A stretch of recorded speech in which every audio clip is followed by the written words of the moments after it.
विष्णु मरणं पादसेवनं श्रवणं कीर्तनं विष्णु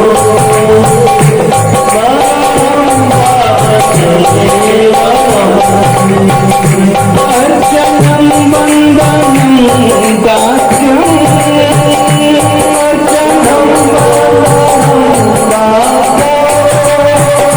अर्चनं वन्दनं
युग धर्म हरिनाम संकीर्तन की जय। श्रील प्रभुपाद की जय। निताय गौर हरि प्रेमानंद हरि ओम नमो भगवते वासुदेवाय।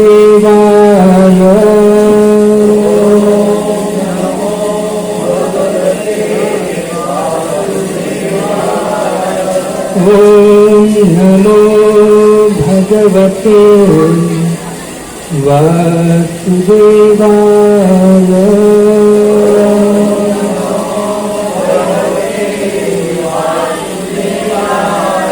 नारायणं नमस्कृत्यं नरं चैव नरोत्तमं देवीं सरस्वतीं व्यासं ततो जयमुदीरये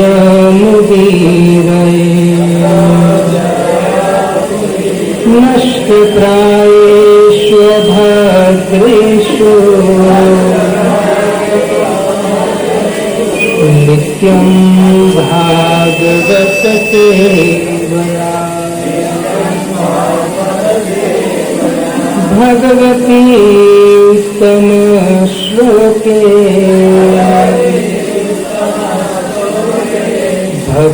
भक्तिर्भवति नष्टकी पंचतत्वात्मकं कृष्ण भक्तरूप स्वरूपकम् भक्तावतार भक्ताख्यम्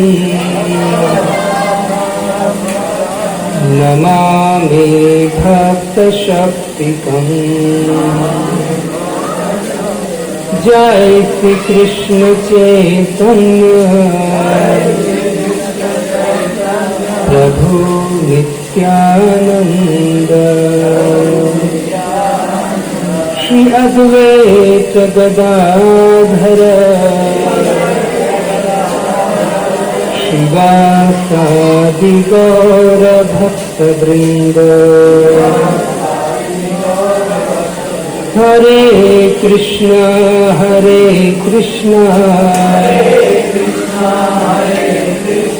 कृष्णा कृष्णा हरे हरे हरे राम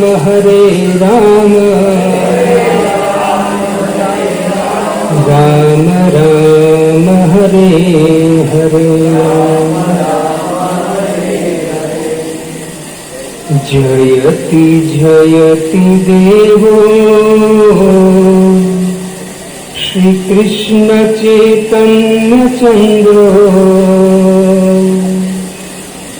जयति जयति कीर्ति तस्य नित्या पवित्रा जयति जयति भृत्या तस्य विश्वेशमूर्ति जयति जयति नृत्य तस्य सर्वप्रियाणाम्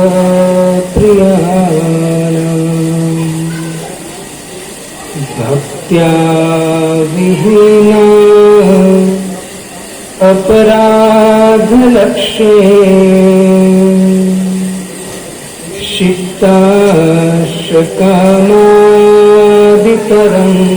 क्षिप्ताशकामादितरङ्गमध्ये कृपामहि त्वां शरणं प्रपन्ना वृन्दे नमस्ते चरणारविन्दम् वृन्दे नमस्ते चरणारविन्दम् हरे कृष्णा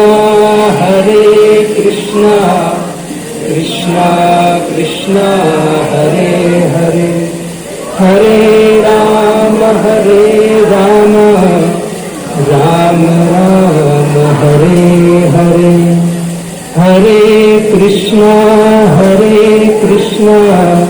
कृष्णा कृष्णा हरे हरे हरे राम राम राम हरे हरे हरे कृष्णा कृष्णा कृष्णा हरे हरे हरे राम राम राम हरे हरे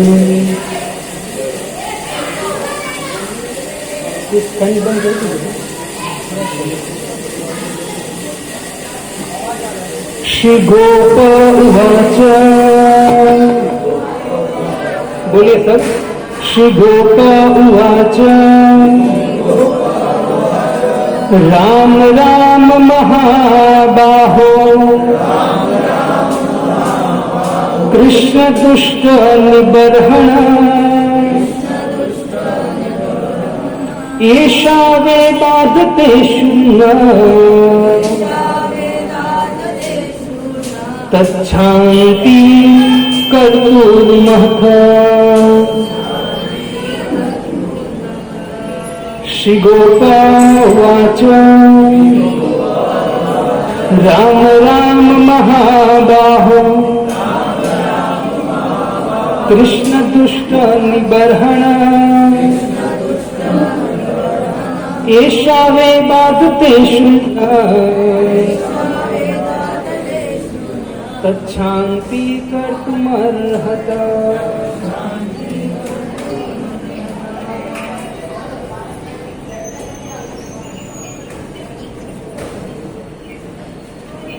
ग्वाल बालों ने कहा,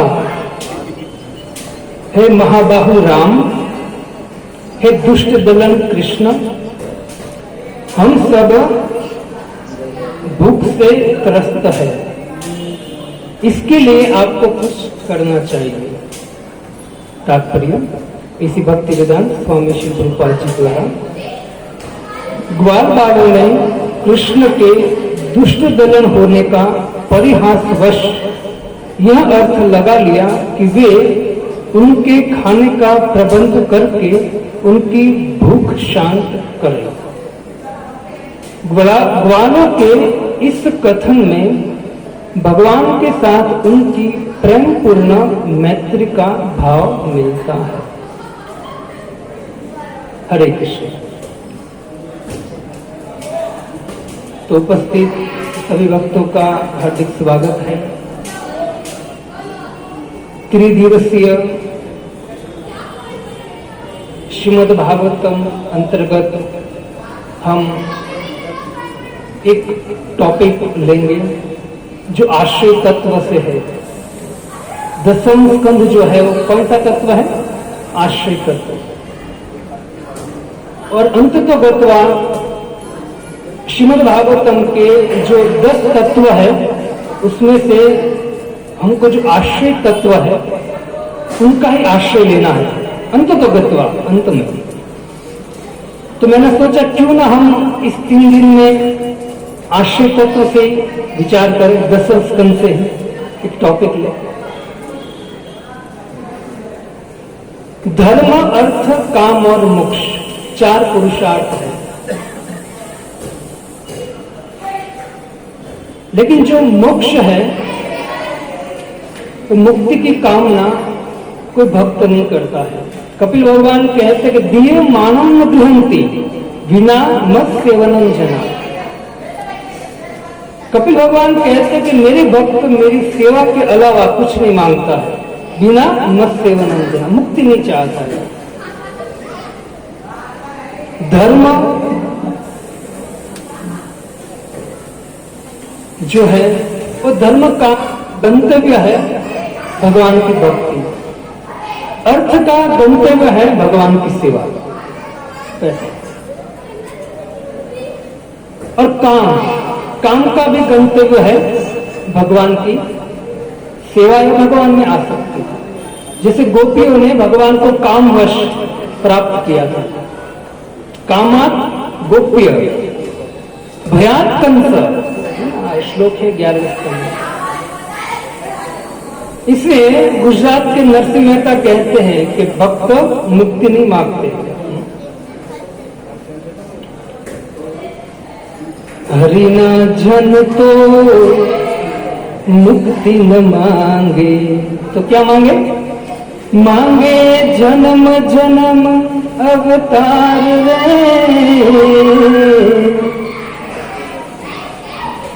भगवान के भक्त जो है वो कभी मुक्ति नहीं चाहते हैं। श्रीमद् भागवतम, भागवत, भ मतलब भक्ति, ग मतलब ज्ञान, व मतलब व्यक्तित्व, व्यक्तित्व मतलब रूप, और त मतलब तत्व। ये 4 चीज है। अगर हम श्रीमद् भागवतम को अच्छी तरह से समझने का प्रयत्न करें तो अंदर से प्राप्त क्या होगा उनको? पहले तो भक्ति प्राप्त होगी, जो मुख्य तत्व है। ग मतलब ज्ञान, और ज्ञान कौन सा प्राप्त होगा? केतव रहित ज्ञान प्राप्त होगा श्रीमद् भागवत में। व्यक्तित्व मतलब रूप प्रकट होगा हमारा, कि वास्तव में हम कौन है, हमारा स्वरूप क्या है। और तत्व से हम उन सबको समझ सकते हैं, इसको बोलते भागवत। श्रीमद् भागवतम में पितामह भीष्म, सुत गोस्वामी, सुखदेव गोस्वामी और सनकादिक मुनि जब जब भागवतम कथा करने बैठे, चाहे भीष्म पितामह युद्ध के स्थल में हो, जी को बोले ना, बोले बात करो, चाहे पितामह भीष्म कुरुक्षेत्र की युद्ध भूमि में भगवान के गुणगान कर रहे हो, सुत गोस्वामी नैमिषारण्य में गुणगान कर रहे हैं, सुखदेव गोस्वामी परीक्षित के सामने गुणगान कर रहे भगवान का, और सनकादिक मुनि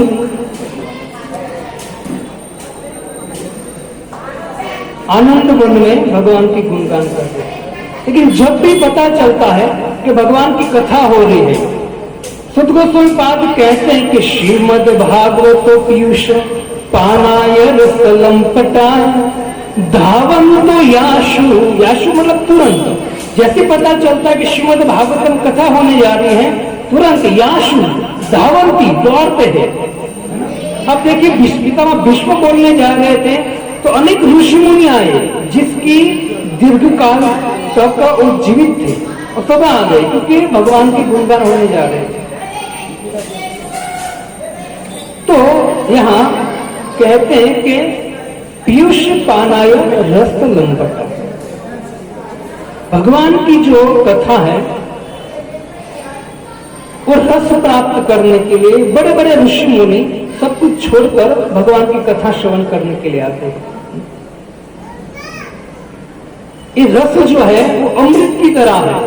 हमारे भक्तिरतम सिंधु में रूप गोस्वामी पाद कहते हैं कि कृष्ण भक्ति भाविता मति क्रियताम कृतो भी लभ्यते।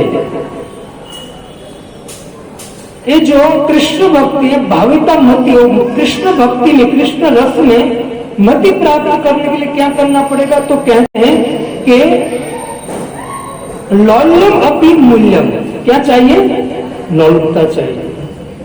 श्रीमद् भागवतम हम बहुत बार सुने हैं, भगवद गीता बहुत बार सुने हैं, लेकिन फिर भी जो अंदर से रस मिलना चाहिए वो कभी नहीं मिलता है हमको। उसका कारण क्या है? उसका कारण यही है कि हम उसको बार बार नहीं श्रवण करते हैं, और बार बार श्रवण करते हैं तो उससे श्रवण में हमारा जो चित्त है वो वहां नहीं है। श्रीमद् भागवतम जो है वो ग्रंथ की कोई अंत नहीं है। हमारे श्रीधर स्वामी कहते हैं कि सब जाने प्रभु प्रभुता सोई, तदपि कहा बिना रहा न कोई। सब जानते सबके श्रीमद् भागवतम भगवान की कथा का कोई अंत नहीं है, लेकिन फिर भी भक्त है वो गाते रहते। सब जाने सब जानते हैं प्रभु प्रभुता सोई, तदपि कहे बिना रहा न कोई।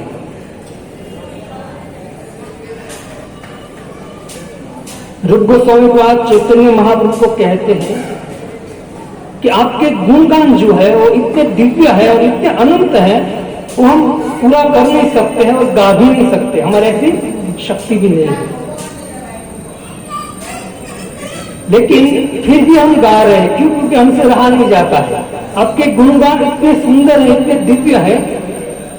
अपना अयोग्य देखी मन पाऊषो, खुद की अयोध्या को देखकर मुझे शोक होता है कि मैं कैसे भगवान के गुणगान गा सकता हूं। लेकिन हे प्रभु, आपके गुणगान, आपकी कथा इतनी सुंदर है कि कहे बिना रह नहीं पाते। रूप गोस्वामी पाद चैतन्य महाप्रभु कहते हैं। इसे यहाँ कहते कि सब जान। हमारे चैतन्य चिंतामृत में कविराज गोस्वामी कहते हैं कि कृष्ण भक्ति कहते कृष्ण भक्ति रस स्वरूप श्री भागवत, जो कृष्ण भक्ति रस स्वरूप है। और ऐसा नहीं है कि रस स्वरूप कोई भक्त कह रहा है, नहीं, तो कहते हैं कि ताते वेद शास्त्र है परम महत्व। समस्त शास्त्र महत्व किसका है? भगवान की कथा का, भागवतम का। ताते है परम महत्व। इसी भक्तों श्रीमद् भागवतम जो है, और श्रीमद् भागवतम बार बार श्रवण करने का, पठन करने का प्रयत्न करना चाहिए। बहुत ऐसे भक्त हैं जो बहुत पढ़ते हैं, बहुत श्रवण करते हैं, और श्रवण करते करते उनकी आंख में से आंसू निकल जाते। क्यों?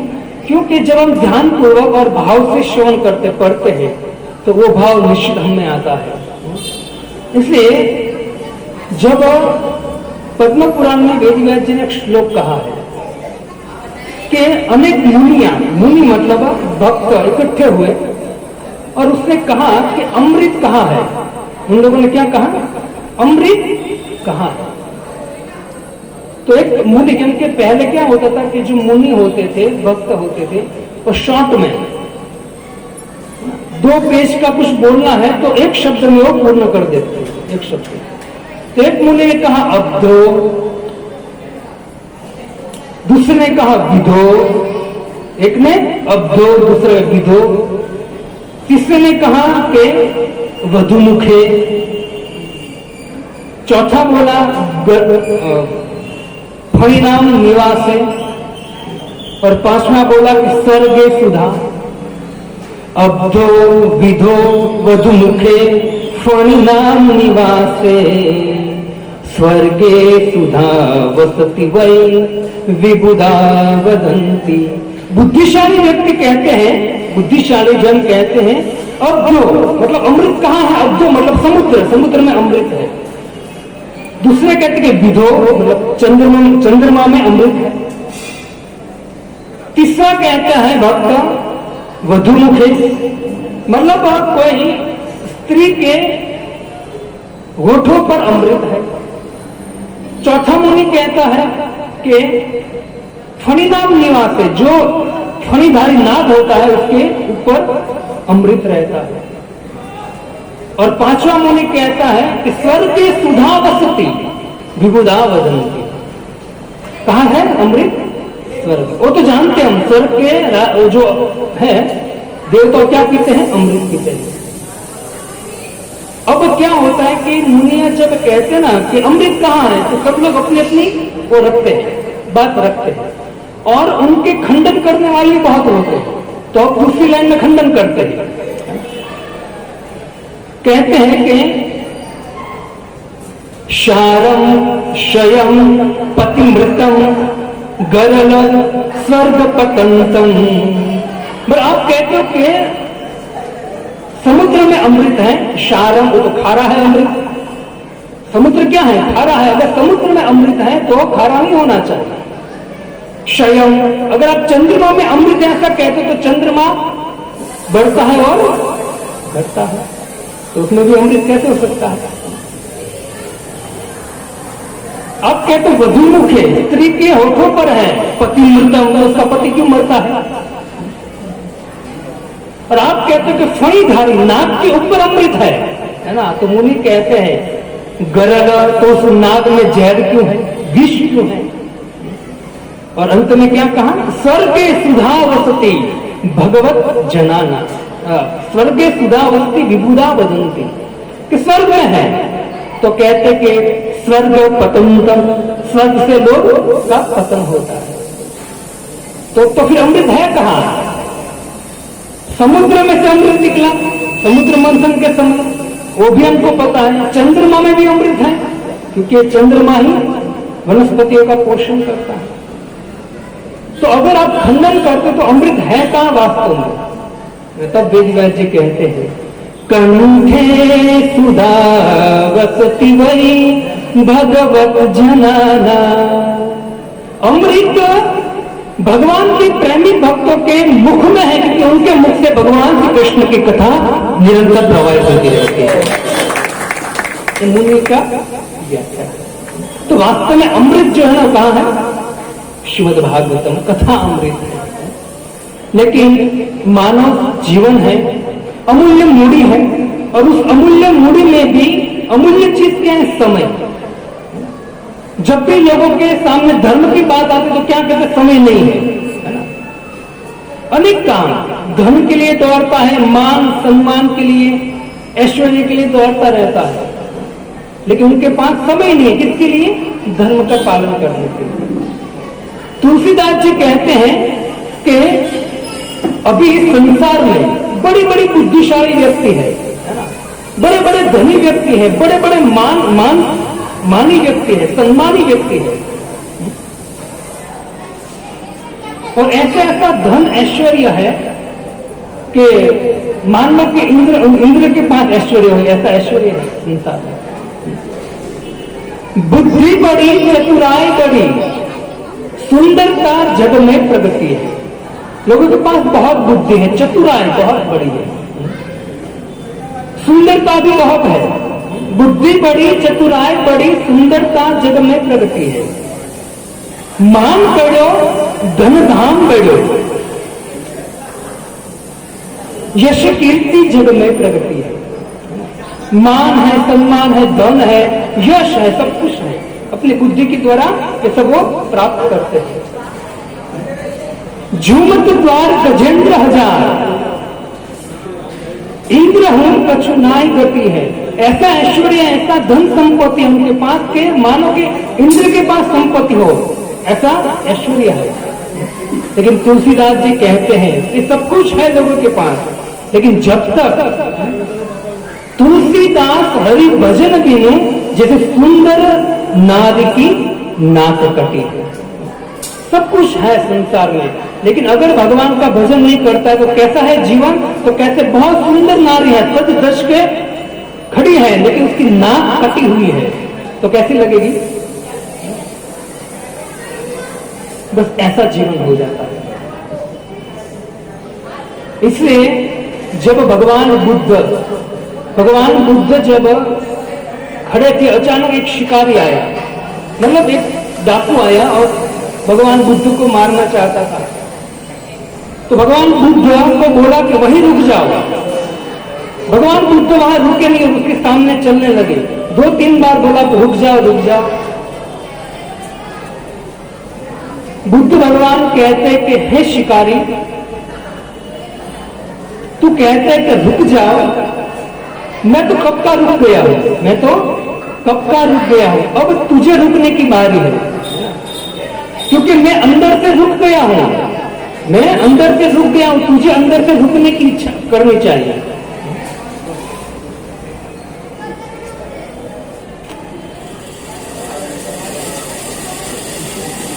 हरे कृष्णा कृष्णा कृष्णा हरे हरे, हरे राम। तो भगवान बुद्ध उनको शिक्षा देते कि भाई तू अंदर से रुक जा, है ना, बाहर से तो मैं चल रहा हूं लेकिन अंदर से रुक गया हूं, लेकिन तुझे क्या करना चाहिए? अंदर से रुकना चाहिए, मतलब अपने हृदय का परिवर्तन कर दो।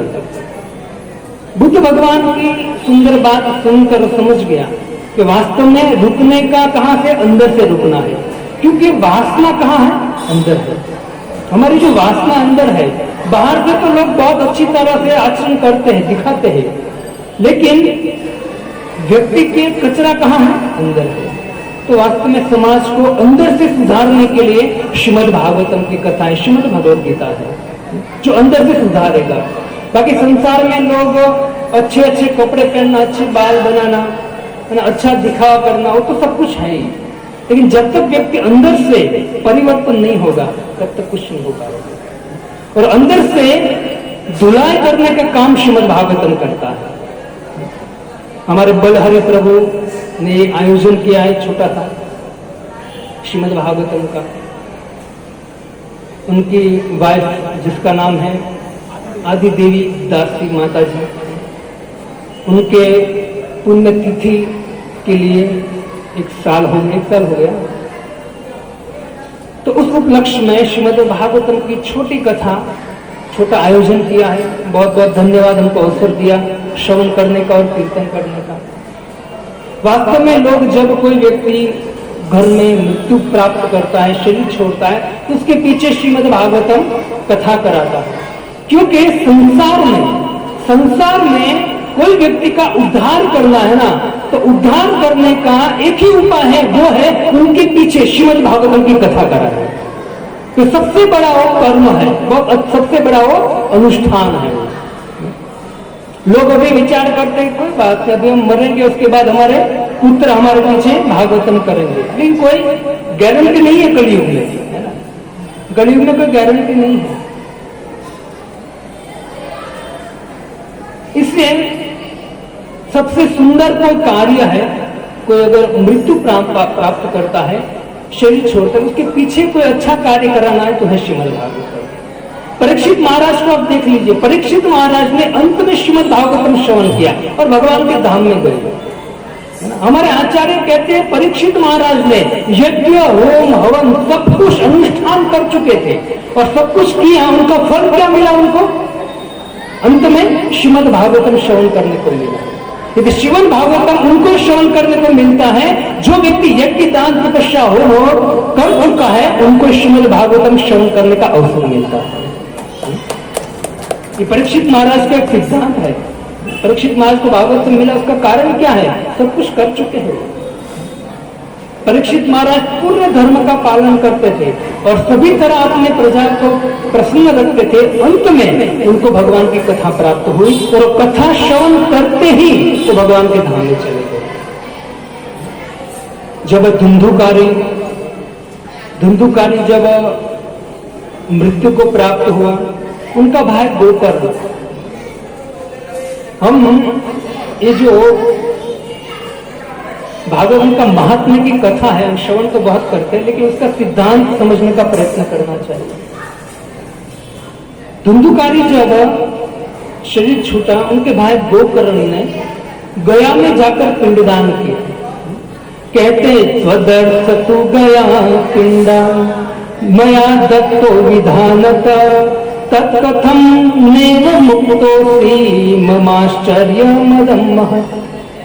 वो कहते हैं कि मैंने मेरे भाई के लिए गया में जाकर पिंडदान किया है, श्राद्ध किया है, लेकिन हे गांव वालों, मुझे आप बताइए मेरे भाई की मुक्ति क्यों नहीं हुई अभी तक?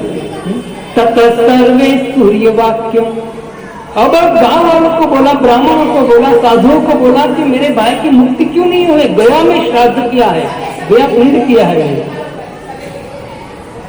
अब देखो भक्तों, गया मतलब त्रिवेणी संगम है, गंगा, यमुना और सरस्वती। ज्यादातर लोग जाते, भक्त भी वहां जाते तो वहां पिंडदान करते, श्राद्ध कराते वहां। लेकिन यहाँ जो गोकर्ण था वो गया में वो भक्त था, अच्छी विधि से उसने सब कुछ किया था, लेकिन फिर भी उनकी मुक्ति नहीं हुई। गांव वालों को, ब्राह्मणों को कहा तो उसका कारण क्या है, क्या करे मेरे भाई की मुक्ति के लिए? तो ब्राह्मण कहते हैं ततः सर्वे सूर्य वाक्य तन्मुक्तो स्थापितम करें। आप सूर्य को कहिए, सूर्य के पास जाइए और सूर्य को पूछिए कि मेरे भाई की मुक्ति कैसे हो। इन लोगों ने कहा भेजा? सूर्य के पास। गोकर्ण स्तंभनम चक्रे सूर्य वेगस्वे तदा। और गोकर्ण ने अपनी भक्ति की शक्ति से सूर्य के वेग को रोक दिया। सूर्य को क्या किया? रोक दिया। सूर्य रुक जाए तो बहुत खतरा है, सूर्य को रोका उसने। ये भक्त ही कर सकता है, भक्त ही सूर्य को रोक सकता है। गोकर्ण ने सूर्य को रोककर पूछा कि प्रभु बताइए मेरे भाई की मुक्ति कैसे होगी, है ना। तब सूर्य देव भी क्या कहा? सूर्य देव ने भी कहा कि आप एक सुंदर कर्म करो। कौन सा? तो कहते हैं श्रीमद् भागवतम मुक्ति सप्ताह वाचनम करो, श्रीमद् भागवतम की कथा कराइए। इति सूर्य वचः सर्वे सधर्म रूप तु विश्वतय। कहते हैं कि जैसे सूर्य ने श्रीमद् भागवतम की कथा कराने को कहा, या कहते वेदव्यासी सूर्य धर्म रूपम विश्वतम, समस्त धर्मों का साक्षात रूप है वही श्रीमद् भागवतम। और वही श्रीमद् भागवतम का कथा कराने के लिए सूर्यदेव ने कहा। मतलब सूर्यदेव ने गोकर्ण को कहा, तेरे भाई की मुक्ति करना चाहता है ना, तो तू समस्त धर्म का, समस्त शास्त्र का सार श्रीमद् भागवतम की कथा कर। वो कथा जब धुंधुकारी श्रवण करेगा, उनकी निश्चित मुक्ति हो जाएगी। ये सूर्य के वाक्य है। आपको पता होगा भगवत गीता में सूर्यदेव विवस्वान है ना, विवस्वान सूर्यदेव जो भगवान ने प्रथम जिसको श्रीमद् भगवत गीता का ज्ञान दिया, वही सूर्यदेव के पास ब्राह्मणों ने भेजा और ब्राह्मणों के कहने से उनकी गति रोकी और उनको पूछा कि क्या करना चाहिए। तो तुरंत श्रीमद् भागवतम कथा की चर्चा करने को कहा। तो भक्तों ये सार है। वास्तव में भक्त है वही सूर्य की गति को रोक सकता है। और सूर्यदेव जो है जिसकी हम पूजा करते, अगर किसी को रोग हुआ है शरीर का तो किसकी पूजा करता हो? सूर्यदेव की पूजा करता है। लेकिन ये सब देवी देवता है, वो भी चाहते हैं कि सभी लोग किसकी शरण में जाए?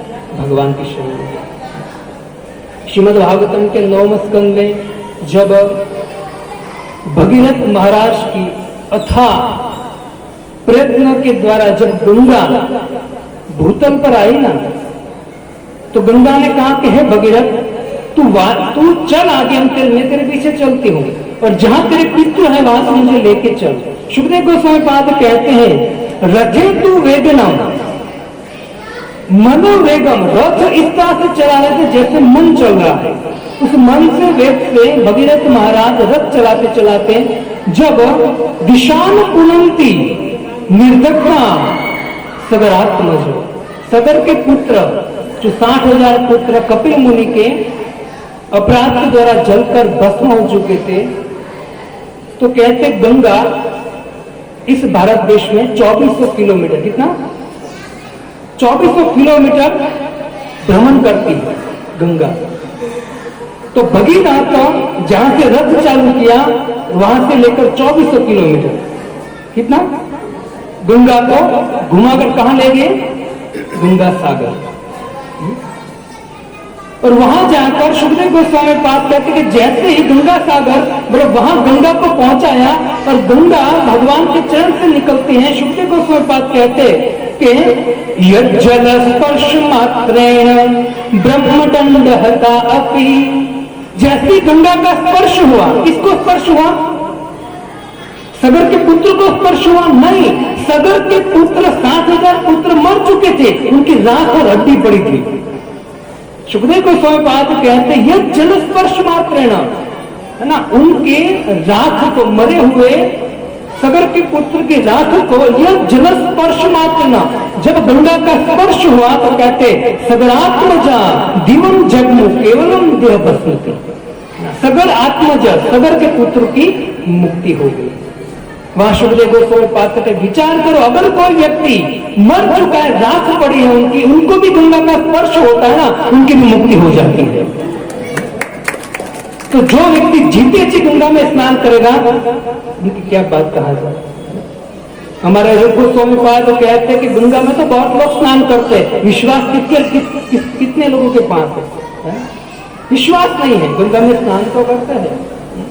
मैं बहुत बार कथा कहते, एक बार शिव जी, पार्वती ने प्रश्न किया कि हे पतिदेव, आप मुझे बताएं कि गंगा सबको पावन करते, मुक्ति देते, तो गंगा में लोग, अनेक लोग स्नान करते, उनकी मुक्ति क्यों नहीं हो रही? पार्वती ने प्रश्न किया तो शिव जी ने कहा उनमें श्रद्धा नहीं है देवी, और स्नान तो करते लेकिन श्रद्धा नहीं है। तो बोले ऐसा थोड़ी ना होता, श्रद्धा के बगैर थोड़ी ना बॉम्बे से जाते हुए हरिद्वार, श्रद्धा तो होगी ना। तो बोले चलो दे एक काम करते हैं, नीचे चलते हैं। तो शिव जी और पार्वती दोनों गंगा के किनारे, दोनों ने वृद्ध का रूप ले लिया और शिव जी ऐसे लेते हैं। पार्वती को सब कुछ समझा दिया और तुरंत शिव जी वहां से जो भी लोग निकलते थे उनको पार्वती को कहती कि मेरे पति को आप स्नान कराएं गंगा में, मेरे पति को आप स्नान कराएं गंगा में, मैं आपसे निवेदन करती हूँ। तो पार्वती ने कहा, तो बहुत लोग कहते ठीक है, उसमें कौन सी नई बात है, हम स्नान कराते हैं उनको। लेकिन जैसे छूने जाते शिव जी को, वृद्ध शिव जी को, तो तुरंत पार्वती कहती देखो अगर आप स्नान कराओगे, अगर आप में पाप होगा तो क्या होगा? आप में अगर पाप होगा तो ये जो मेरे पति को जो रोग हुआ है वो आपको लग जाएगा। तो बोले तो क्यों परेशान हो, छोड़ के चले जाते थे। जो भी गंगा से स्नान करके आता था सबको पार्वती यही बात कहते, लेकिन कोई शिव जी को छूता नहीं था, क्योंकि शिव जी बहुत रोगी के रूप में लेते थे। सुबह से लेकर शाम हो गई, किसी को गंगा में श्रद्धा तो है नहीं, क्योंकि श्रद्धा होती तो तुरंत शिव जी को स्नान कर। शिव जी पार्वती के सामने देख रहे कि देख तो मैं तुझे कहा था श्रद्धा उन लोगों में नहीं है। शाम होते होते एक व्यक्ति आया, एक साधु आया और वहां से निकला। पार्वती ने उनको बोला तो तुरंत उसने कहा उसमें कौन सी बड़ी बात है, अभी स्नान करा। तो जैसे ही उठाया पार्वती ने कहा देखो अगर आप में थोड़ा सा भी पाप होगा ना तो आपको ये रोग लग जाएगा। तो व्यक्ति ने कहा कि मैं 1 नंबर का पापी था, 1 नंबर का पापी था कि अभी अभी गंगा में स्नान करके आया और मुझ में एक थोड़ा सा भी पाप नहीं है। और उसने तुरंत शिव जी को उठाया, शिव जी वहीं प्रकट हो गए। श्रद्धा की बात है, श्रद्धा नहीं। अगर श्रद्धा से हम स्नान करते गंगा में तो सुखदेव गोस्वामी पाद कहते कि अगर सगर के पुत्रों का जो भस्म थी उनको गंगा का स्पर्श हुआ, उनकी मृत्यु होगी, तो जो व्यक्ति जीते जी स्नान करता है उनका क्या कहा जाए। वैसे ही जब धुंधुकारी है, धुंधुकारी प्रेत योनि में था और ये जो गोकर्ण है, गोकर्ण श्रीमद् भागवत में कथा गाया, 7 दिन धुंधुकारी ने श्रवण किया और उस प्रेत योनि में उसने श्रीमद् भागवत का श्रवण किया और प्रेत योनि को छोड़कर मुक्ति प्राप्त कर दिया। विचार के प्रेत योनि को प्राप्त किया और धुंधुकारी भागवत में श्रवण करके मुक्त हो गया। तो जो व्यक्ति जीते जी श्रीमद् भागवत में श्रवण करेगा उसका क्या सोचे। जीते जी श्रवण कर लेना चाहिए, किसी की राह नहीं देखनी चाहिए। अभी ज्यादा तो प्राय लोग कहते हमारे पीछे हमारे बच्चे कराएंगे, लेकिन नहीं। कलयुग में इतना भयंकर कलयुग है जिसके कारण अभी बच्चों को एक अनुष्ठान कराने की कोई इच्छा नहीं रहती। इसलिए यहाँ श्रीमद् भागवतम में बहुत सुंदर बात कहते हैं कि श्रीमद् भागवतम जो है उनका श्रवण पठन करना चाहिए। परीक्षित महाराज जब सुखदेव गोस्वामी आए उससे पहले परीक्षित महाराज कहते हैं कि पुनश्च भूया भगवान अनंते, हे भगवान, हे ऋषि मुनियों, पुनश्च भूया, अगर मेरा पुनः जन्म होता है, पुनश्च भूया भगवान अनंते रतिम प्रसंगा तद आश्रयेषु, अगर मेरा पुनः जन्म होना तो कृपा करके भक्तों के बीच में हो और भक्तों के बीच में भी भक्तों के मुख से मैं निरंतर कथा श्रवण करता रहा। ये परीक्षित महाराज कहते हैं। अनेक ऐसे उदाहरण हैं जो भगवान की कथा श्रवण करने के लिए लालच रहते थे। पृथु महाराज जो भगवान के 9 में अवतार है, तो पृथु महाराज भगवान जब सामने प्रकट हुए तो पृथु महाराज कहते कि प्रभु मुझे एक 10,000 कान दीजिए। कितने कान दीजिए? 10,000 कान। उस कान से मुझे क्या करना है? भगवान की कथा श्रवण करना है। भगवान ने कहा कि पृथु तुझे जो भी चाहिए मांग ले। वैसे थे भगवान के अवतार ही, लेकिन एक मनुष्य रूप में लीला करते थे। भगवान ने कहा कि हे पृथु तुझे जो भी चाहिए मांग ले, मैं तुझसे प्रसन्न हूं। तूने 99 अश्वमेध यज्ञ किए हैं और मैं बहुत प्रसन्न हूं। मां तुझे क्या चाहिए? तब पृथु महाराज कहते हैं न कामयेना तदप्यहं क्वचि न यत्र युष्मन् चरणाम्बुजश्रव, मैं कुछ नहीं चाहता हूं। न कामयेना, हे नाथ मैं कुछ नहीं चाहता हूं। चरणाम्बुजश्रव, मैं आपके चरण कमल की भक्ति चाहता हूं। और दूसरा महत्मानता हृदयान मुखच्युतो, जो भगवान के भक्त आपके भक्त है उनके हृदय में जो आपकी कथा है ना नृत्य करते हैं, तो आपकी कथा आपके भगवान के भक्त के हृदय में है, तो उनके मुख से मुखच्युतो शुभ, उनके मुख से मैं निरंतर कथा श्रवण करता रहूं।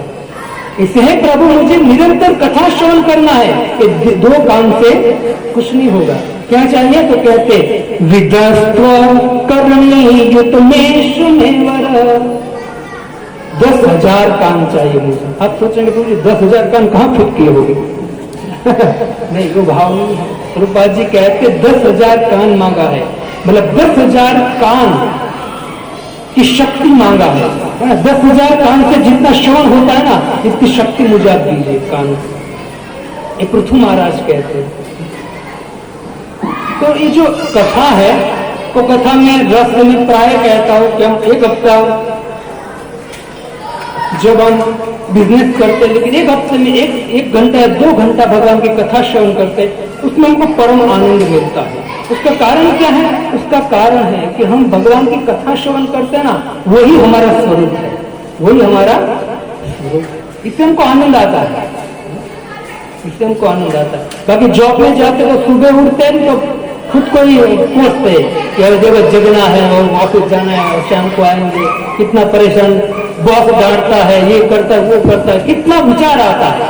लेकिन जैसे कथा की बात आती है तो कितना उत्साह से आ जाते हैं, और यहाँ आता है तो जो भी हमने किया है भक्त में सब कुछ भूल जाते हैं, परम आनंद की प्राप्ति मिलती है। क्यों? क्योंकि स्वरूप है हमारा, हम भगवान के अंश हैं। जब भगवान के विषय में, भगवान की कथा, भगवान की नाम, भगवान की सेवा करते हैं ना, तो उसमें हमको परम आनंद आता है। इसलिए हमारे प्रभुपाद जी कहते हैं नित्यम भागवतम, नित्य भागवतम का श्रवण करना चाहिए। लेकिन दुर्भाग्य की बात है कि हमारा चित्त है वो अनेक धाराओं में बढ़ चुका है। हमारा चित्त जो है, मन है, वो अनेक धाराओं में बढ़ चुका है। आप हरिद्वार जाओगे तो सप्तऋषि घाट, वहां कितने धारा बह रही है?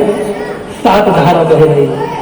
सप्तऋषि घाट में 7 धारा बह रही है, हमारा चित्त 70 धाराओं में है। 70 भी कम है, इतनी धाराओं में है ना। लेकिन हमारे आचार्य कहते हैं, है ना, कि चिंता मत कीजिए। आपका चित्त जो है, मन है, वो इधर उधर भटकता है, कभी ये मांगता है, कभी वो मांगता है, कभी यहाँ जाना है, कभी वहां जाना है। चिंता मत कीजिए। अगर आप चाहते हो कि हमारा कल्याण होना, तो क्या करो? रसखान कहते हैं, भक्त हुए मुसलमान रसखान कहते हैं कि आपका चित्त है, उस चित्त को कैसे रखो? संसार का काम करते रहो। रसखान गोविंद को यूं बजिए, रसखान कहते गोविंद को यूं बजिए, जीवी नागर के चित्त गागा। भगवान को ऐसे भजन करना चाहिए। नागर मतलब एक स्त्री होती है, गांव के लोगों को पता होगा कि स्त्री होती है ना, बेड़ा लेकर जाती है ना, एक के ऊपर एक, उनके ऊपर एक, 3-4 होते हैं और बहुत स्पीड से चलती है। अभी की नारी को कहे, यहाँ क्या बोलते हैं, बॉम्बे की सिटी की नारी को भी होगा। वास्तव में आप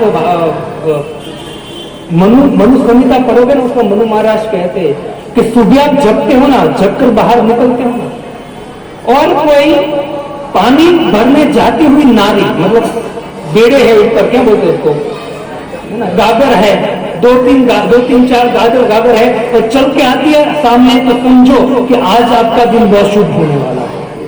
या कोई वेद पाठक, वेद पढ़ने वाला कोई ब्राह्मण आपके सामने आया तो शुभ दिन है। वो मनुष्य का बहुत सुंदर वर्णन है। कोई तिलकधारी विष्णु आपके सामने आया, समझो आज का दिन आपका शुभ हो गया। लेकिन दुर्भाग्य की बात है, कलयुग के ऐसा कलयुग आ गया है, सुबह बाहर निकलते ही कोई तम्बाकू घिस रहा है, कोई गालियां ठोक रहा है। अनेक प्रकार के लोग, जिनको देखकर पता है कि आज तो मेरी निश्चित मरने वाला नहीं है, ऐसा दर्शन होता है। इसलिए भक्त प्रभुपाद जी कहते हैं कि हम ऐसी कामना करते हैं कि कोई भक्त का सुबह सुबह दर्शन हो ना, तो प्रभुपाद जी कहते हैं कि तो भगवत गीता और भागवत का प्रचार करना पड़ेगा और पूरे संसार को भक्त बनाना पड़ेगा, है ना, तब होगा। इसलिए रसखान कहते हैं ऐसे भजन करना चाहिए, क्योंकि हम तो गांव, आप सब हम गांव के ही हो गए, है ना, ज्यादातर गांव से, तो हमको तो पता है कि कैसे, कितनी स्त्री, जो स्त्री थी ऊपर 3-4 गागर है और स्पीड से चलती है। आश्चर्य की बात है, पहले तो आश्चर्य नहीं होता था, लेकिन अभी विचार कर तो आश्चर्य होता कि नहीं है बहुत। उसका कारण क्या है? उसका कारण क्या है? वो स्त्री 3-4 गागर लेके स्पीड से चलती, उसका कारण क्या है? इसका कारण यही है, मैं जो श्लोक बोला वही है। वो चलती है नीचे, दृष्टि नीचे है, लेकिन उसका मन कहाँ है? गागर के ऊपर है ना। वैसे जब हम संसार में विचरण करते हैं, लेकिन अगर हमारा मन गोविंद के चरण में होगा ना तो हमारी मुक्ति निश्चित है। रसखान कहते, इसमें रसखान के वाक्य में चैतन्य चरितामृत में अनेक आचार्यों ने बहुत सुंदर सुंदर व्याख्या किया है। इसे संसार में रहते रहते कैसे रहना चाहिए, ऐसे रहना चाहिए। संसार में रहो, है ना, आपको कोई निषेध नहीं है कि कहाँ जाएंगे भाई, यही रहना है ना, इस माया के बीच में रहना है हमको। लेकिन संत कहते बोले कोई बात नहीं, माया के बीच में रहो, लेकिन माया को अपने अंदर आने मत दो, है ना। माया को अपने अंदर आना तो गड़बड़ है ना। इसे कहते कि नौ जले नौका ठाकुर तार खती ना है। जल में नौका खड़ी है तो प्रॉब्लम नहीं है कुछ, जले नौका ठाकुर तार खती ना है तो प्रॉब्लम नहीं है। लेकिन नौका जले आपकी तार खती है, अगर आपकी नौका में पानी भर रहा है तो प्रॉब्लम है। ऐसे आप संसार में रहते हो कोई प्रॉब्लम नहीं, लेकिन संसार को अपने में लिया तो समझो मर, बहुत प्रॉब्लम है। मन में इतना कचरा भरा है संसार का, दुख चिंता, उसका कारण क्या है, इस संसार को अपने अंदर लेते हैं और अपने अंदर खाली संसार को ही लेते हैं, गोविंद को नहीं लेते। वेदव्यास जी ने अपने हृदय में किसको देखा था, पहले किसको देखा था, भगवान को देखा, उसके पीछे माया को देखा, माया को भी देखा था, दोनों को देखा था। तो दोनों को रखना पड़ेगा ना, तब जाके हमारी चिंता दुख से मुक्त हो गए। तो यहां कहते हैं कि हमको इससे बहुत सावधानी से जीवन व्यतीत करना चाहिए। हरि नाम हरि कथा में हमको मग्न रहना चाहिए। बहुत बार हम श्रवण करते हैं और जब श्रवण करते तो इच्छा होती नहीं करना चाहिए, लेकिन जैसे हम बाहर जाते हैं तो कपड़े भी झाड़ते हैं और चले जाते हैं, प्रभु जी तेरा तुझको ऐसा होता है। लेकिन ऐसा नहीं करना चाहिए, कुछ लेकर जाना चाहिए। चाणक्य पंडित कहते हैं कि आयुष्यानाम क्षण अर्धोपि, आयुष्यानाम क्षण अर्धोपि न लभ्य स्वर्ण कोटि भी। चाणक्य पंडित कहते हैं कि आप हमारे मनुष्य जीवन का एक क्षण है ना, एक क्षण, अगर जब एक मनुष्य जीवन समाप्त हो जाएगा ना, एक क्षण भी आपको ज्यादा चाहिए होगा, आपको नहीं मिलेगा। करोड़ों करोड़ों पैसे दोगे आप, लेकिन आपको नहीं मिलेगा। इतना कीमती मनुष्य देह है, और ऐसा कीमती मनुष्य देह मिला उसके बाद भी व्यक्ति क्या करता है, आहार निद्रा उसके पीछे पड़ा है। चाणक्य पंडित बहुत सुंदर बात कहते हैं इस श्लोक में, करोड़ों रुपया आप खर्च कर लो लेकिन नहीं मिलेगा ना। लोग अंत में जब मृत्यु होती है तो प्रयत्न करते कि मैं और जो किसी को मरना नहीं है। लेकिन मान लीजिए उनको पूछे कि मान यमराज जी उनको पूछे कि भाई तुझे जीना है, तो कहा मुझे 2-3 घंटे और जीना है। अच्छा तो क्या करेगा, हरिद्वार जाएगा, कथा में जाएगा, प्रभु वहां 2-3 लाख रुपए लेने हैं मुझे, तो उनके पास जाना है लेने के लिए। 2-3 घंटा ज्यादा करने तो करेगा क्या, वही काम करेगा जो पूरा जीवन किया है उसको, कुछ फर्क नहीं पड़ने वाला, लेकिन मिलेगा नहीं ना। करोड़ों रुपए की संपत्ति की रिश्वत भी हम यमराज को दोगे ना, यमराज के दूध 2 डंडे और मारेंगे ना, क्योंकि उनके पास रिश्वत नहीं चलती है। इसलिए एक फिलोसॉफी जो आपको लगेगा फिलोसॉफी बहुत जरूरी है। ये प्रभुपाद जी बड़े बड़े सन्यासियों को आत्मा और शरीर के बारे में बारंबार व्याख्या करते हैं। एक सन्यासी ने पूछा कि प्रभुपाद जी हम तो सन्यासी बन गए, अब बारंबार आप यही व्याख्या क्यों करते हो, कुछ और कहो। प्रभुपाद जी क्या आत्मा के स्तर पे पहुंच गए हो, बोलने तो बोले सुनो, तो सुनो बात। इससे फिलोसॉफी बहुत जरूरी है। यहां चाणक्य पंडित कहते कि एक क्षण भी नहीं मिलेगी। इससे सत्संग करना चाहिए भक्तों के बीच में, और जब भक्त के बीच में हम आते हैं ना तो हमारा परम सौभाग्य मानना चाहिए, है ना, बहुत परम सौभाग्य। क्योंकि जितने भी क्षण, जितना भी समय हमने भक्त के बीच बिताया है, जितना भी श्रीमद् भागवतम कथा में हरि कीर्तन में बिताया है ना, उस समय पर यमराज का हक नहीं बनता है। इससे ज्यादा से ज्यादा समय भक्तों के बीच में हरि कथा में बिताना चाहिए। बार बार बनता नहीं यह संजोग अनु, बार बार यह अवसर नहीं मिलता है भक्तों के बीच में कथा कीर्तन का। मानवतन भागवत सत्संग हरि भगतन के संग, मनुष्य देह बार बार नहीं मिलता है और भक्तों का संग भी बार बार नहीं मिलता है और उसके मुख से हरि कथा भी बार बार नहीं मिलती है। और बार बार चाहिए तो हमारी मति को शुद्ध कर कर भगवान के हरि नाम में लगाना पड़ेगा। हरे कृष्णा कृष्णा कृष्णा हरे हरे, हरे राम राम राम। शौनक मुनि ने प्रश्न किया कि हे प्रभु, अब हमको ऐसी कथा श्रवण कराइए जिससे ज्ञान, भक्ति, वैराग्य, विवेक को वर्धते महान, माया और मोह निश्रेष्ठ, 6 चीज बताया है। शौनक मुनि ने सुध गोस्वामी को प्रश्न किया और उसने कहा है कि प्रभु ये 6 चीज कौन सी? अब हमको ऐसी कथा कहिए जिससे भक्ति बढ़े, ज्ञान बढ़े, वैराग्य बढ़े और कहते कि माया से मुक्त हो जाए, विवेक बढ़े और मोह से मुक्त हो जाए। अब ये 6 चीज उसने पूछा है और ये 6 चीज जब जवाब देंगे तो पूरा भागवतम है। भक्ति की व्याख्या, वैराग्य की व्याख्या। हम जप करते हैं, कथा श्रवण करते, सेवा करते हैं, उसका फल क्या है? श्रवण करते हैं, कथा सुनते हैं, भगवान के लिए सभी प्रकार की एक्टिविटी करते, उसका फल क्या है? हमारे जीवन में वैराग्य आना चाहिए। याद रखो, हम भगवान की भक्ति करते हैं तो उनका प्रमाण है कि हमें धीरे धीरे क्या आना चाहिए? वैराग्य आना चाहिए। संसार की चीज छूटनी चाहिए। हमारे एक भक्त है जिसका नाम है मधुसूदन प्रभु, सूरत रहते हैं, आपको जानते हो, बॉम्बे मीरापुर में थे मधुसूदन प्रभु, आप जानते हो।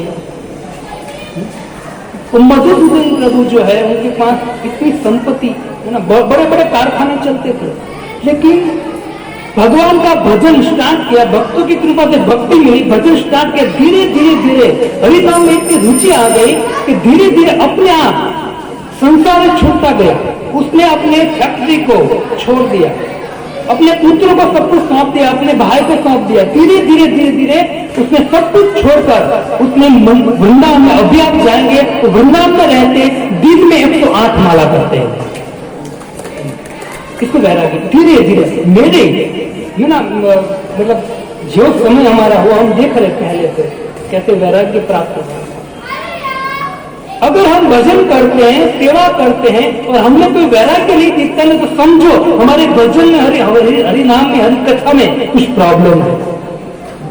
इसी यहाँ कहते हैं कि भक्ति ज्ञान विराग तो विवेक को वर्तते महान, माया मोह, माया से मुक्त हो जाए और मोह से मुक्त हो जाए।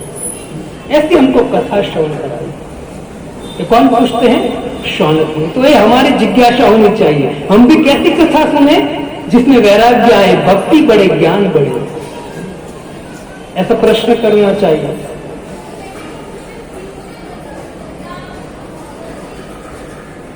इसलिए हमारे रूप गोस्वामी पाद कहते कि जब भक्त भी आपस में मिलते हैं तो तब भी कुछ प्रचार की बात, कुछ भक्ति की बात करनी चाहिए।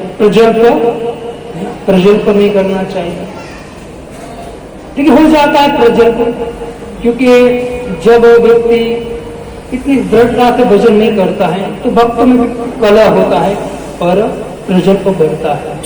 तो हमको ये शौनक मुनि की जो है बात, उसको दिमाग में रखना चाहिए। एक सुंदर घटना है, कथा है, जब नारद मुनि है ना, मैं आपको महात्मा में से कुछ कुछ बात निकाल रहा हूं। नारद मुनि जब संकादिक मुनि से मिले, और संकादिक मुनि कहां मिले थे? बद्रिकाश्रम। नारद मुनि बहुत खिन्न थे, दुखी थे। तो उससे पहले जब भक्ति महारानी से मिले ना, तो भक्ति महारानी को प्रसन्न करने के लिए नारद जी ने बहुत बड़ी बात कह दी, है ना, कि तू वृथा है भक्ति माने, तू खेद मतलब तू दुखी हो तो वृथा दुखी है, क्योंकि जो भगवान है कहीं गए नहीं है, तो भगवान का स्मरण कर। तो भगवान का स्मरण कराने के लिए नारद जी ने बहुत प्रयत्न किए, भगवत गीता पढ़ी उनके सामने, शास्त्र पढ़े, लेकिन ज्ञान और वैराग्य खड़े नहीं हुए, भक्ति का दुख नहीं गया। तो नारद जी चिंता में आ गए। बहुत सुंदर बात है, नारद जी जैसे व्यक्ति चिंता में आ गए तब आकाशवाणी हुई। आकाशवाणी में कहते वेदव्यास जी, आकाशवाणी ने कहा कर्म सुवर्षेतम समाचर तत्ते कर्माभिदास्यन्ति साधव साधु भूषण। हे नारद, तो ऐसा सत्कर्म कर, और वो सत्कर्म कैसा है? साधु साधु भूषण, तो बड़े बड़े साधु है ना, उसका भी भूषण है, ऐसा सत्कर्म कर, ऐसा सत्कर्म कर तो साधु का भी भूषण है। नारद जी ने विचार किया ऐसा कौन सा सत्कर्म है, मैंने तो वेद पढ़े हैं, भगवत गीता पढ़ी है, इससे बड़ा सत्कर्म कौन सा हो सकता है? लेकिन एक आकाशवाणी ने बोला कि ऐसा सत्कर्म जो साधु साधु भूषण, बड़े बड़े साधु को भी प्रसन्न कर दे। नारद जी परेशान है, कौन सा सत्कर्म? घूमते घूमते बद्रिकाश्रम आए, और बद्रिकाश्रम में जब संकादिक मुनियों को पूछा, संकादिक मुनि को पूछा ना, तो संकादिक मुनि ने जवाब दिया कि देवर्षि आप भूल गए, आपने तो वेदव्यास जी को सत्कर्म दिया था। तब संकादिक मुनि कहते हैं, क्योंकि जब सत्कर्म की बात आती है ना, तो अनेक प्रकार हमारे मन चित्त है दौड़ता है कौन सा सत्कर्म करे, खास करके जो भौतिकवादी लोग हैं। भक्त की बात कहे तो उनको तो सार पता है, लेकिन भौतिकवादी लोग कहते यज्ञ करो, ये अनुष्ठान करो, ये करो, वो करो, अनेक प्रकार से उसका मन घूमता है। लेकिन जब भी हम कोई कार्य करने जाए ना, तो उससे पहले शास्त्र में देख लेना चाहिए, शास्त्र को जानने वाले साधु संतों को मिल लेना चाहिए कि वास्तव में मैं मेरे पितरों का, माँ बाप का उद्धार करने का प्रयत्न कर रहा हूं, तो उसके उद्धार करने का प्रयत्न में बेस्ट सत्कर्म क्या है। अपनी बुद्धि से कभी नहीं करना चाहिए, चलो ये कर लेते हैं, नहीं। नारद जी सत्कर्म की जब बात आए तो निराश हो गए कि सत्कर्म, इससे बड़ा सत्कर्म क्या है। तब संकादिक मुनि आकर नारद जी के सामने हंसने लगे और कहता कि हे नारद जी, सत्कर्म सुचिको नूनम ज्ञान यज्ञ स्मृतो बुधे। ज्ञान यज्ञ करो, आप कौन सा यज्ञ करो? ज्ञान यज्ञ। लोग अभी कहते हैं कि प्रभु जी आप एक व्यक्ति बोलता है, हजारों लोग सुनते हैं, कैसा यज्ञ, एक ऐसा यज्ञ। लेकिन वास्तव में ये जो ज्ञान यज्ञ है ना, भागवतम ज्ञान यज्ञ, वही कलयुग में मुक्ति का साधन है। ये बाकी कोई यज्ञ है, कोई भी यज्ञ है, अनुष्ठान है, उसकी बात शास्त्र में नहीं कही गई है कलयुग। इसलिए यहां कहा है कि ज्ञान यज्ञ स्मृतो बुधे। आप भूल गए, स्मृतो मतलब भूल गए, आपने ज्ञान यज्ञ कहा था किसको? वेदव्यास जी को। श्रीमद भागवत लाप सतो गीत शुकादि भी। सुखदेव गोस्वामी आपके पुत्र ने जो श्रीमद भागवतम का गान किया है ना, वही श्रीमद भागवतम की कथा कराओ। आप जो चाहते हो, भक्ति को प्रसन्न करना चाहते हो ना, वो भक्ति जो भगवान को भी प्रसन्न करते हैं, वो भक्ति श्रीमद भागवतम से प्रसन्न हो जाए। लेकिन किसने कहा? संकादिक मुनि ने कहा सत्कर्म। तो एक शब्द क्या है? सत्कर्म। जब भी कोई व्यक्ति को सत्कर्म कराना हो ना, तो भगवत गीता है, खास करके भागवतम, यहाँ भागवतम की बात हो रही है, सत्कर्म भागवतम, क्योंकि इसमें केतन धर्म नहीं है। जो व्यक्ति भागवतम श्रवण करता, जो व्यक्ति भागवतम बोलता है ना, वो व्यक्ति भागवतम बोलता बोलता मैं 3 मुख से श्रवण किया। आप सोचेंगे प्रभु आप भी उनके लोग मुख से श्रवण करते? नहीं, मैं कभी कभी इसलिए श्रवण करता हूँ कि मैं सोचता हूँ कि उन लोगों का भाव क्या है, और जब भगवान का नाम आता है तो किस भाव से नाम लेते हैं। भगवान को पूर्ण पुरुषोत्तम कहते हैं या भगवान को हमारी सामान्य देवता कहते हैं, तो जानने के लिए मैं कुछ सुन लेता ना। वो भक्त बहुत बार हमने देखा है वृंदावन में उनको, लेकिन उस भक्त से मैंने खाली 10 मिनट सुना ना, 10 मिनट में मैंने सार निकाला। वो व्यक्ति खुद बोला कि आप जिसका भी भजन करते हो, जिसका भी भजन करते हो, है ना, लेकिन आपको इस विधि से करना चाहिए। क्या बोल दिया उसने? आपको इस विधि से करना चाहिए। भजन किसका भी कर, अरे भाई इसका क्यों बोल रहे हो? सीधा बोल दे कि इसका भजन करना है, कृष्ण का भजन करना है, क्योंकि भागवतम लेकर बैठा है तो भागवतम का सार कृष्ण है, और सीधा बोलना चाहे कृष्ण का भजन करना है और इस विधि से भजन करना है। ये कैसी बात है? केतु धर्म भागवतम में नहीं है। अगर कोई व्यक्ति भागवतम ग्रंथ के सामने बैठकर भागवतम कथा कर रहा है और वो केतु धर्म मतलब कृष्ण को साइड में रखकर अब जिसको भी पूजो बेस्ट है, अगर वो ऐसा कहते तो कपट है ये। और जब कपट बोलता है ना, सामने वाले का किसी का उद्धार नहीं होता है, कभी नहीं होता। इसे सार है श्रीमद् भागवत, एक सत्कर्म है। और आप जानते हो, जैसे ही नारद जी को बोला सत्कर्म करने, नारद जी ने बोला कि ठीक है सत्कर्म करता हूं, लेकिन आप ही वक्ता बन जाओ, आप ही वक्ता बन जाओ, हम श्रोता बनते हैं। और आनंद वन में गए। आनंद वन में जब कथा प्रारंभ हुई, वेदव्यास जी कहते जैसे कथा प्रारंभ हुई तो उससे पहले क्या हुआ? कीर्तन हुआ। कीर्तन से जैसे कीर्तन समाप्त हुआ तो सुखदेव गोस्वामी वेदव्यास जी कहते कि मंगलाचरण हुआ। मंगलाचरण में जैसे कीर्तन हुआ तो प्रहलाद, अर्जुन आदि सब सखा आ गए। और मंगलाचरण श्री कृष्ण गोविंद हरे मुरारे, है नाथ नारायण वासुदेवा।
सनकादिक मुनि द्वारा सुंदर कथा का आयोजन हुआ। भक्ति महारानी अपने दोनों पुत्र ज्ञान और वैराग्य के साथ नाचने लगे और दोनों प्रसन्न हो गए।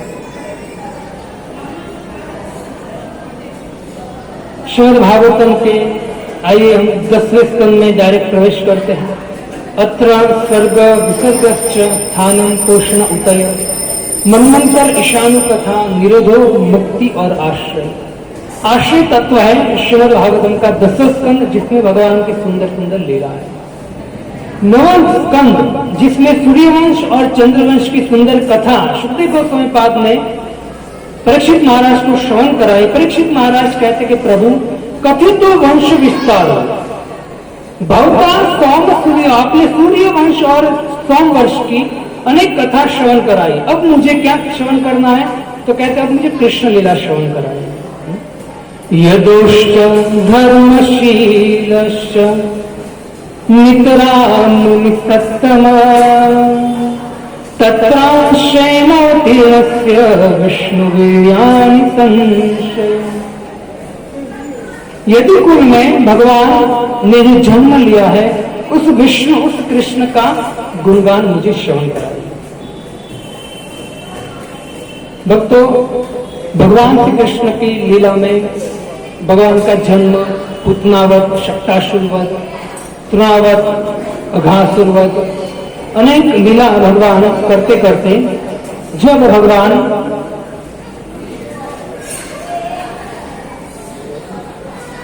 चीरहरण लीला करते गोपियों का उद्धार करते हैं, उसके बाद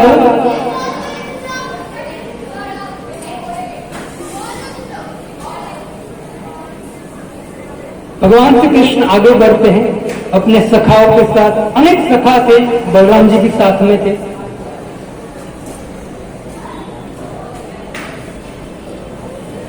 अचानक भगवान श्री कृष्ण अपने सखाओं को पुकारते हैं। भगवान श्री कृष्ण अचानक बोले, सखा सब चल रहे हैं, दाऊजी भी साथ में है, अब आप अपने मन को यमुना के किनारे ले जाइए। सखाओं को भगवान संबोधन करते हैं, है स्तोक कृष्ण है अंशो श्री सुदाम सुबलार्जुन विशाल कृष्ण भोजस्वीन देवग्रस्तम। भगवान श्री कृष्ण अपने सखाओं को संबोधित करते हुए कहते हैं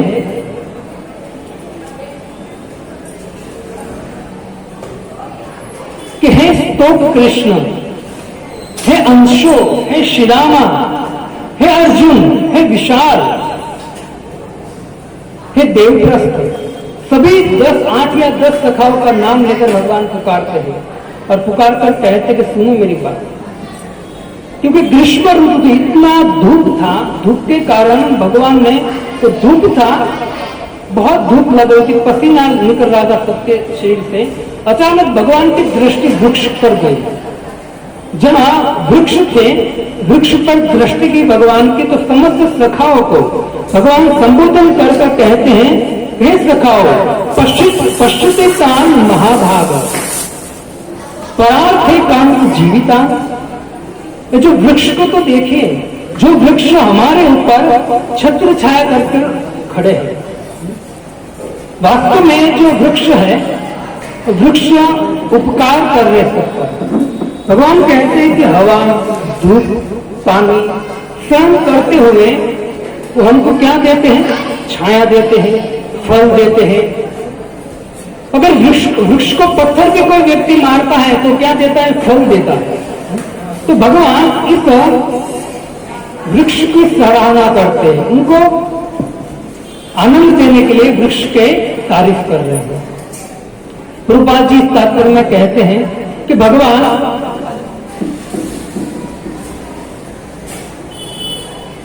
वृक्ष की तारीफ इसलिए कहते हैं क्योंकि वृक्ष जो है वो वृक्ष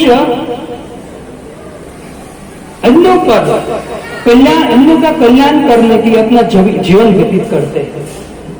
तो भगवान श्री कृष्ण अपने सखाओं को कहते हैं कि ये जो ब्राह्मण है, जो वेद शास्त्र पढ़ते हैं ब्राह्मण, उस ब्राह्मण वेद शास्त्र पढ़ते हैं लेकिन दूसरों पर उपकार नहीं करते हैं। दूसरों को भक्ति में नहीं लगाते और शास्त्र या वेद उसको नहीं पढ़ाते, तो ऐसे ब्राह्मण से वृक्ष अच्छे हैं, है ना, जो जीवन जीते दूसरों को उपकार करने के। भगवान कहते हैं, है ना, सखाओं को, सखा नित्य है, नित्य भगवान के सखा, लेकिन फिर भी भगवान हमको उपदेश देने के लिए वृक्षों की तारीफ कहते हैं। प्रभुपाद जी तात्पर्य में और कहते हैं कि जो वृक्ष की भगवान तारीफ करते हैं ना, उसके द्वारा भक्तों को सीखना चाहिए। भक्तों को सीखना चाहिए कि जिस तरह से वृक्ष पर उपकार करता है, तो वैसे ही भक्तों को भी जब भक्ति उससे उनको मिलती है, वेद शास्त्र का ज्ञान होता है, तो उनको भी क्या करना चाहिए। प्रभुपाद जी कहते हैं कृष्ण आंदोलन को प्रचार करने के लिए हमको प्रयत्न करना चाहिए। वही सबसे बड़ा परोपकार है। अगर हम ये नहीं करते तो वृक्ष से भी हम गए गुजरे हैं। वृक्ष हमसे अच्छे हैं।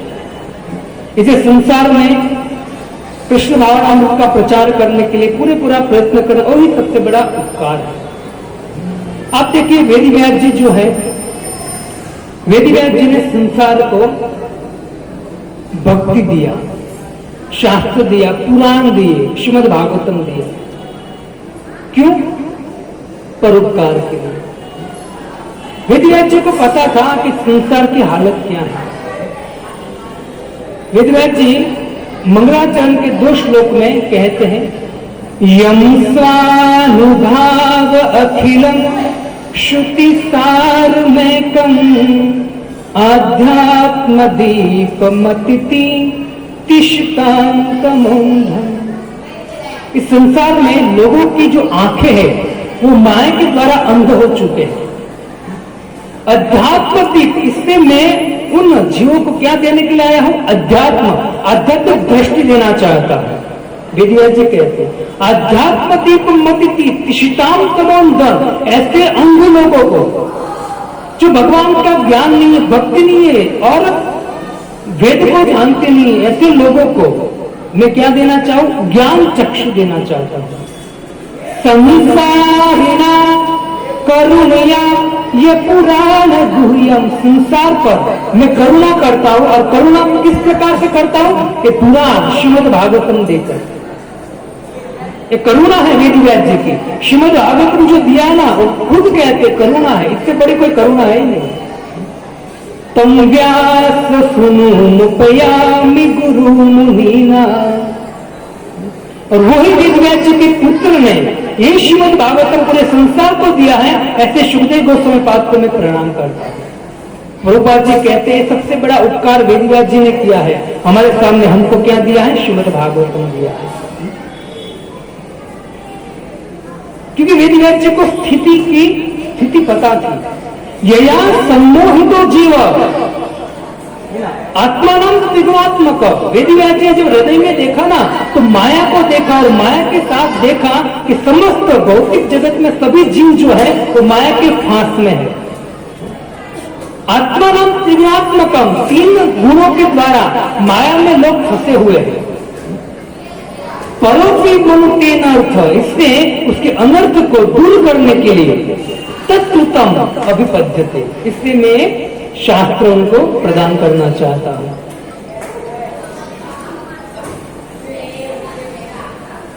प्रभुपाद जी इसी श्लोक के तात्पर्य में कहते हैं कि लोग भी बहुत परोपकार करते, कुआं खुदवाते हैं, किसको अन्नदान करते हैं, किसी के लिए कुछ करते हैं, अनेक प्रकार के स्कूल कॉलेज बंधाते हैं। तो सब परोपकार, दूसरों पर उपकार करते हैं और अच्छे कार्य करते, तो कोई दोहरा नहीं, अच्छा ही है वो कार्य। लेकिन प्रभुपाद जी कहते हैं कि ये जो कार्य कर रहे हैं परोपकार, संसार लोग, किसी को खाना देना, कपड़े, स्कूल कॉलेज बंधवाना आदि जो भी है, उस कार्य का फल क्या मिलेगा? उस कार्य का फल उनको स्वर्ग लोग मिलेगा, उच्च लोग मिलेगा। लेकिन उनके जीवन में जो वास्तविक प्रॉब्लम से जन्म मृत्यु जरा व्याधि, उसको कभी मुक्त नहीं होंगे। इसलिए जो परोपकार कर रहे हैं संसार, वो परोपकार पूर्ण नहीं है। अगर आपको पूर्ण परोपकार करना है ना, तो प्रभुपाद जी कहते हैं कि जीव है, भगवान का अंश है, और उसी जीव को शास्त्रों के ज्ञान के द्वारा भगवान से मिलाप कर दीजिए, सबसे बड़ा परोपकार। बहुत सुंदर बात को लेकर प्रभुपाद जी है ना। हमारे भक्त प्रभुपाद जी भी कहते हैं कि मान लीजिए कि लड़का है छोटा सा, वो लड़का गुम हो गया, रो रहा है, तो एक व्यक्ति आया, उसने उनको खाना दिया, खाया, फिर भी रो रहा है। दूसरा व्यक्ति आया, उसने उनको कपड़ा दिया, फिर भी रो रहा है। तीसरा व्यक्ति आया, उसने उनको कुछ पैसे दिए, तो भी रो रहा है। चौथा व्यक्ति आया, उसने उस लड़के को पकड़कर पुलिस स्टेशन में ले गया, और पुलिस स्टेशन ले गया कि बच्चा गुम हो गया है। और जैसे पुलिस स्टेशन में ले गया तो उनका पिता वहीं बैठा था, कंप्लेंट कराने आया, मेरा बच्चा गुम हो गया।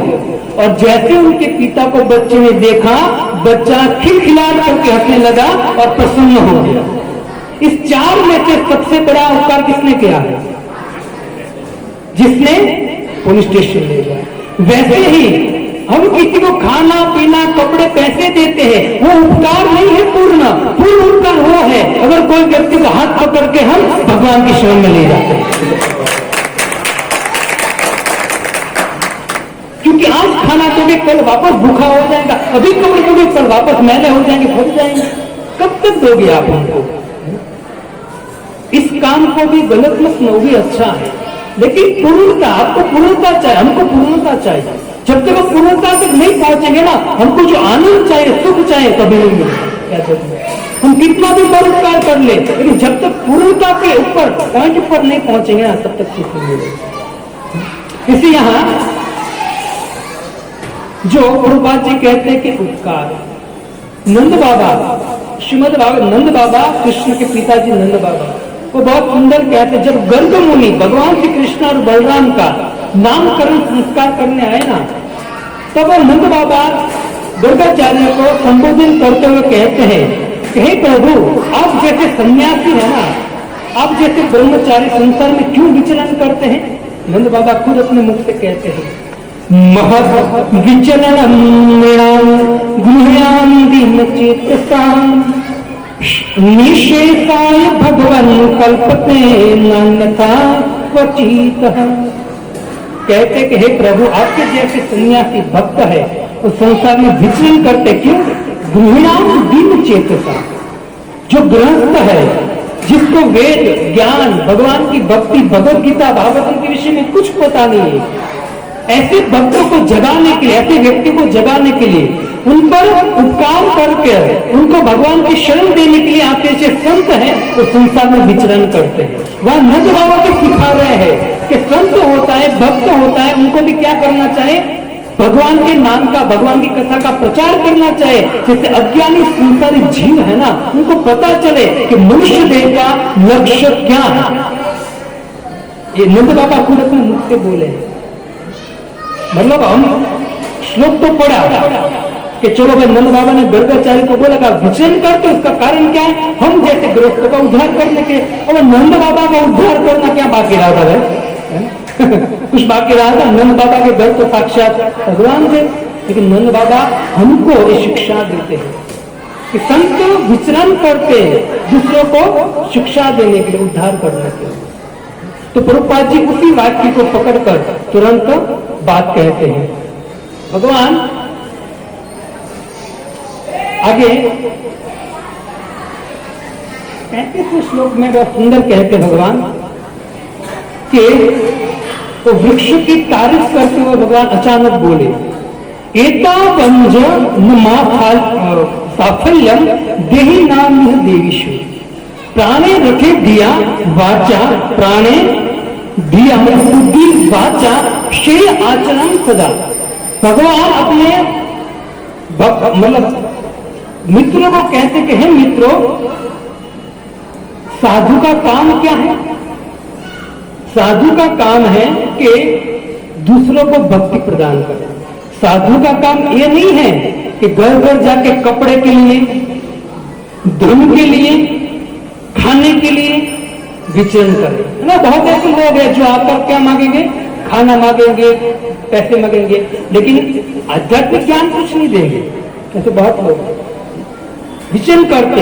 लेकिन साधु के कपड़े पहनकर या साधु का वेश, जैसे साधु को ऐसा नहीं कि लाल कपड़े पहनकर अब तिलक करते हो, कंठी माला पहनते हो, तो एक आप धर्म का पालन करते हो। तो उनका भगवान उनको ध्यान में रखकर कहते हैं कि जो ब्राह्मण है, मतलब ऐसे साधु है, उनको धन है, कपड़े हैं, उनके लिए विचरण नहीं करना चाहिए। किसके लिए विचरण करना चाहिए? परोपकार के लिए विचरण करना चाहिए। भगवान कह रहे शुरुआत में ही। और जैसे भगवान ऐसे शिक्षा दे रहे थे तो अचानक सुखदेव गोस्वामी पाद कहते हैं कि भगवान उपदेश देते थे, चलते चलते भगवान पहुंचे यमुना के किनारे, यमुना नदी के किनारे पहुंचे।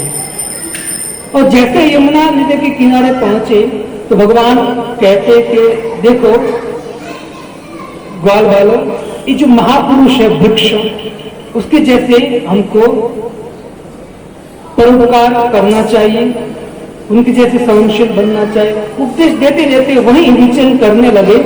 प्रभुपाद जी तात्पर्य में कहते हैं कि हरिदास ठाकुर और नित्यानंद प्रभु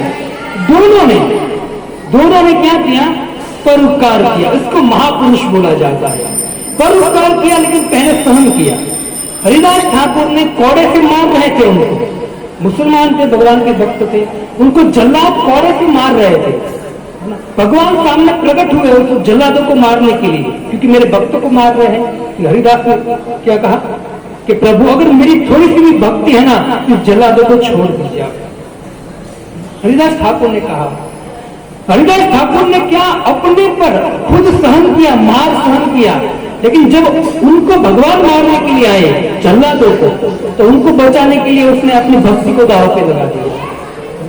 तो महापुरुष की श्रेणी में हरिदास ठाकुर को प्रभुपाद जी रखते हैं और नित्यानंद प्रभु जगाए मधाए।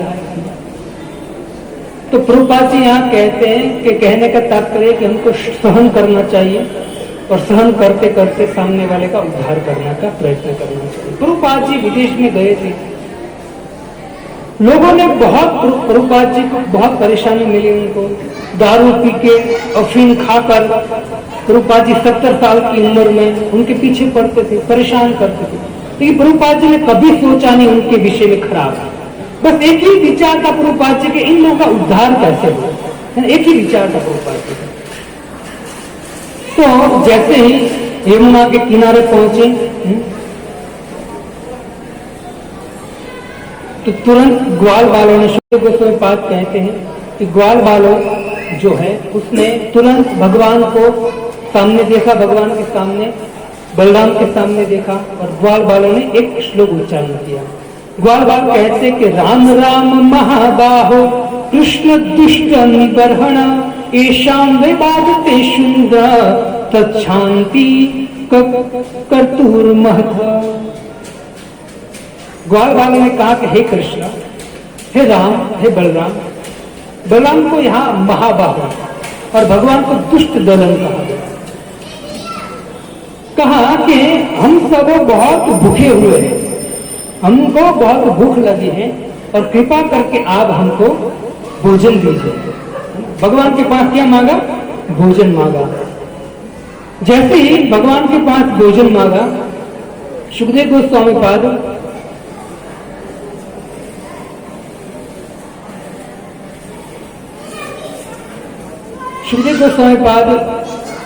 जवाब दे, उससे पहले प्रभुपाद जी महाबाहो के ऊपर एक सुंदर व्याख्या करते हैं। बलराम जी को महाबाहो कहा गया है, मतलब बहुत शक्तिशाली से बलराम जी। 10 मिनट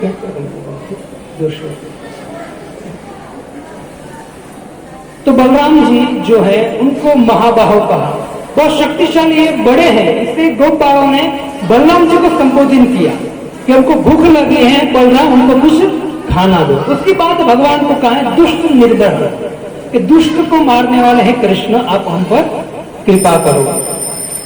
तो जो बलराम जी हैं महाबाहो कहे के संबोधन, प्रभुपाद जी तात्पर्य में बहुत सुंदर वाक्य कहे हैं, लेकिन मैं उसकी व्याख्या नहीं कहूंगा। लेकिन ग्वाल वालों को बलराम जी पर पूरा विश्वास था कि बलराम जी बड़े थे और दूसरे बहुत शक्तिशाली थे। इससे पहले उनकी भूख मिटाने के लिए बलराम जी को याद किया और बलराम जी के साथ कृष्ण को याद किया। प्रभुपाद जी तात्पर्य में, छोटे तात्पर्य में कहते हैं कि दुष्ट का हनन करने वाले कृष्ण को बोला है, मतलब हमारी भूख है वो भी क्या है? दुष्ट है। हमारी भूख भी क्या है? दुष्ट है, उसका संहार करो है कि नहीं? दुष्ट भूख दुष्ट है कि नहीं? हमको भूख लगती दुष्ट नहीं है।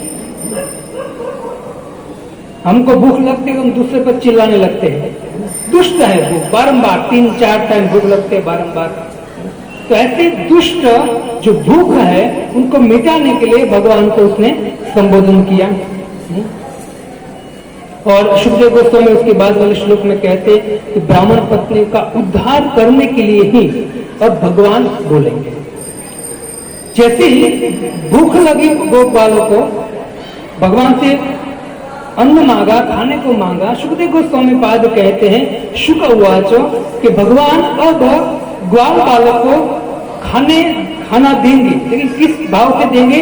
तो कहते हैं उस ब्राह्मण पत्नी का उद्धार करने के लिए, उस उद्धार के भाव से भगवान ग्वाल बालों को शब्द कहेंगे। और ऐसे शब्द कहेंगे जिनके द्वारा ग्वाल बाल कहाँ जाएंगे? नजदीक में ब्राह्मण पत्नियां हैं, ब्राह्मण हैं जो यज्ञ कर रहे, वहां जाएंगे और ब्राह्मण पत्नियों से अन्न पहले ब्राह्मणों से मांगेंगे, उसके बाद वो जब नहीं देंगे ब्राह्मण पत्नियों से मांगेंगे। बहुत सुंदर कथा है, छोटी कथा है, लेकिन इतनी सुंदर कथा के ग्वाल बाल वहां भगवान के आदेश से जाते हैं। तो सुखदेव गोस्वामी पाद कहते कि भगवान हंसने लगे और हंसकर ब्राह्मण पत्नी का उद्धार करने के लिए, अपने भक्तों का उद्धार करने के अब भगवान बोलेंगे और सभी ग्वाल बालों को वहां भेजेंगे। अब ग्वाल बाल वहां जाएंगे, उनको भोजन देंगे या नहीं देंगे, क्या होगा? फिर ब्राह्मण पत्नियों के पास जाएंगे, ब्राह्मण पत्नियों के साथ क्या होगा? छोटी सी कथा है, लेकिन हम 2 दिन है हमारे पास, तो आराम से समाप्त हो सकती है। हम बहुत विस्तार नहीं करेंगे, तो सिद्धांत तो बहुत सुंदर सुंदर है इसमें, लेकिन कल हम भगवान के वाक्यों का श्रवण करेंगे कि भगवान किस भाव से इस ग्वाल बालों को भोजन के लिए भेजते हैं। हरे कृष्णा कृष्णा कृष्णा हरे हरे, हरे राम राम राम हरे हरे। श्रील प्रभुपाद की जय।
अद्भुत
निताय गौर